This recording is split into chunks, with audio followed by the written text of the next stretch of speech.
Every day, you and I waste the most precious possession that we have, time. We let hours and hours slip by without doing anything to bring ourselves closer to our ultimate goal. Yahya ibn Hubayra al-Baghdadi says, وَالْوَقْتُ أَنْفَسُ مَا عُنِيتُ بِحِفْظِهِ وَأَرَاهُ أَسْهَلَ مَا عَلَيْكَ يَضِيءُ إِنَّا لَنَفْرَحُ بِالْأَيَّامِ نَقْطَعُهَا وَكُلُّ يَوْمٍ مَضَى يُدْنِي مِنَ الْأَجَلِ.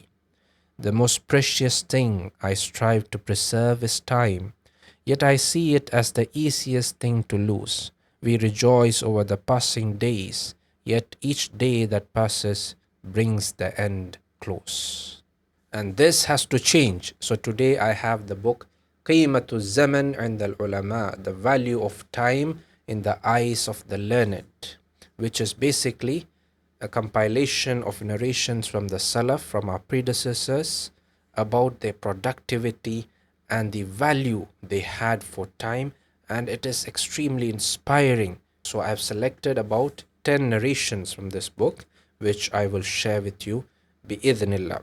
And if you want to access this document that I'm going to read from, which has all the translations, join the Telegram group in the description. This is the place where I share all of my content and additional resources like this. Also, if you want to learn the Arabic language so that you can read books such as this one and benefit bi'idhnillah, check out my free course in the description. This covers all the Medina Arabic books and also a classical text called Al-Ajrumiyya, and this will give you everything you need to go from beginner to an intermediate or advanced student in the Arabic language. Thousands of students have benefited from this free course, and you can as well. With that, let us get started.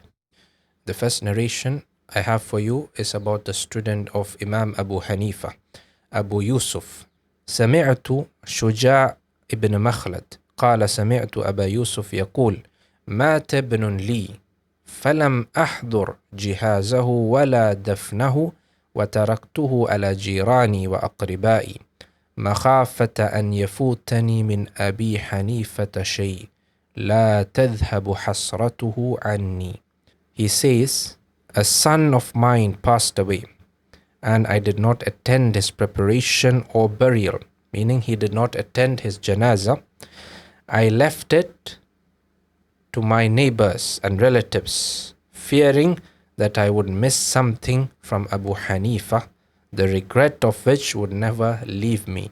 So talk about dedication. This is one of the most prominent students of Imam Abu Hanifa, and he would not miss a single dars from Abu Hanifa. And even on the day his son passed away, he wanted to make sure he attended the dars, even if it meant missing his funeral. Subhanallah. Imam al-Shafi'i divides the night into three parts. كان الشافعي يجزع الليل ثلاثة أجزاء. الثلث الأول يكتب والثاني يصلي والثالث ينام. Imam al-Shafi'i used to split the night into three parts. In the first he wrote, in the second he prayed, and in the third he slept. A pen for a dinar. واشترى عسام بن يوسف البلخي الفقيه الحنفي ومحدث بلخ المتوفى سنة 15 رحمه الله تعالى قلما بدينار ليكتب ما سمع في الحال. Isam ibn Yusuf al-Balkhi, a Hanafi jurist and hadith scholar of Balkh, who passed away in the year 215 Hijri, bought a pen for a dinar to write down what he heard immediately. May Allah have mercy on him. For context, a dinar is about 4.25 grams of gold. This was considered something very expensive, and he spent this because he wanted to get a pen immediately to write down what he had heard. قال محمد بن نصر المروزي سمعت يحيى بن معين يقول كتبت بيدي ألف حديث.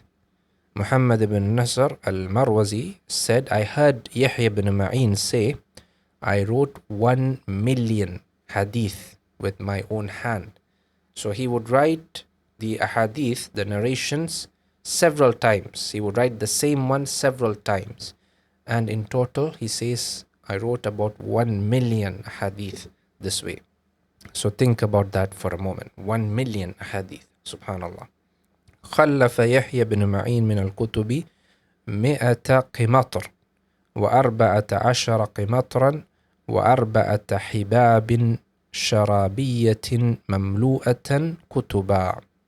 Yahya ibn Ma'in left behind 114 crates of books and another 4 large jars filled with books. So this is the amount of books he had.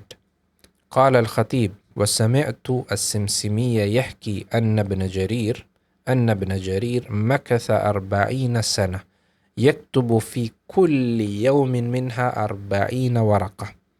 Al-Khatib said, I heard As-Simsimi narrate that Ibn Jarir al-Tabari spent 40 years writing 40 pages every single day. It is said that he wrote as much as 358,000 pages in his lifetime. And it is also narrated about him that he did not waste a single minute of his life with something not beneficial. Meaning whenever people saw him, he would be engaged in something beneficial. Ibn Shahin's student said, قال لنا ابن شاهين صنفت 300 مصنف و30 مصنفا منها التفسير الكبير 1000 جزء ومنها المسند 1300 جزء والتاريخ 150 جزءا والزهد 100 جزء. Ibn Shahin said to us, I have authored 330 works, including At-Tafsir al-Kabir in 1,000 volumes, Al-Musnad in 1,300 volumes, At-Tarikh in 150 volumes, and Al-Zuhd in 100 volumes. The books we have from our ulama are only a small portion of what they actually wrote. A lot of these books sadly have been lost and were not preserved. Imam al-Bayruni. كان الإمام البيروني يتقن 5 لغات العربية والسريانية والسنسكريتية والفارسية والهندية وترك من المؤلفات في علوم الفلك والطب والرياضيات والأدب واللغة والتاريخ وغيرها ما زاد على 20 مؤلف. Imam al-Bayruni was proficient in 5 languages: Arabic, Syriac, Sanskrit, Persian and Hindi. He left behind over 120 works in various fields such as astronomy, medicine, mathematics, literature, language, history, and more. The Orientalist Carl Edward Sackau called him the greatest intellect known to history. Imam al-Juwayni's sleep schedule. He says, أنا لا أنام ولا آكل عادة وإنما أنام إذا غلبني النوم.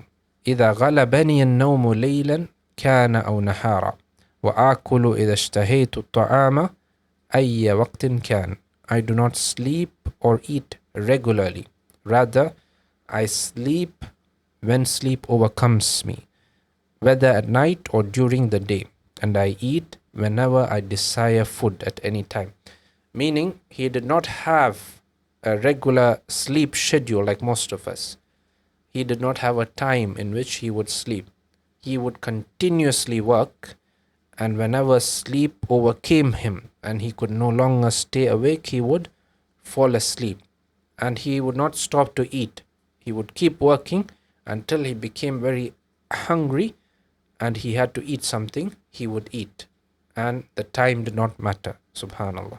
And finally, I want to leave you with this something that affects our hearts, inshallah.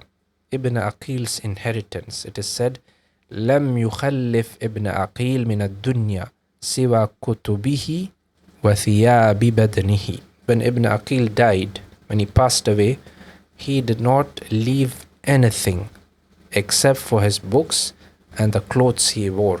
Meaning he had no possessions in the dunya other than this. His entire focus was on seeking knowledge and spreading it. So let us think deeply about these narrations and let us be inspired to follow in the footsteps of our Salaf.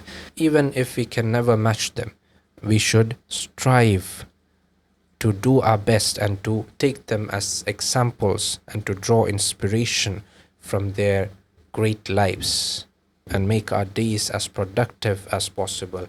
And we must strive to remain as focused as possible. I hope you found this beneficial, and inshallah, I will see you in the next one.